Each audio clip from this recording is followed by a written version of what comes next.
Kumusta ulit mga idol?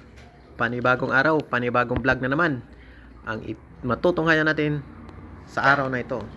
And so for today's video mga idol ay magpapalit tayo ng lumang water heater dito sa banyong ito. So ngayon, ang una natin gagawin ay tatanggalin natin yung flexible hose na nakakabit dito sa angle valve. Itong dalawang flexible hose. So, pansinin nyo mga idol, napakaluma na talaga ng water heater nito kasi yung flexible hose niya ay nakakalawang na. Kasi ang sabi ng may-ari, nasa 14 to 15 years na daw ito. So, talagang maniniwala tayo kasi nung nakita ko to sa personal, talagang luma na talaga.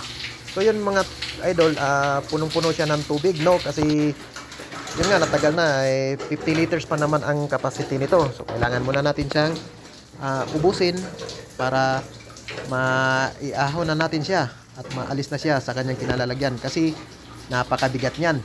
Hindi natin kaya na mag-isa yan basta't pag may laman. So, yun mga idol, malapit na siyang maubos. Maya, maubos na yan. So, ayun, kinakato ko na at kunti na lang yung laman niya.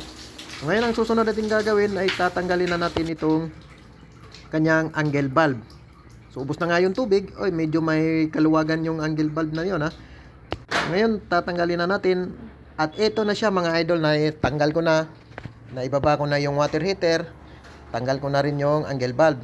So ito na, naibalik ko na siya sa ito na yung bago nga pala na water heater. At ito yung wire niya. So kailangan natin connect to. So pasensya na mga idol, hindi ko na na-video lahat kasi nag-iisa lang, walang magbi-video. So ito na siya, tapos na siya at naikabit ko na siya ng maayos, pati yung flexible, wala naman siyang leaking. So yun mga idol, maraming salamat sa panunood. Sana ay nagustuhan nyo ang aking video for today and good luck. Maraming salamat.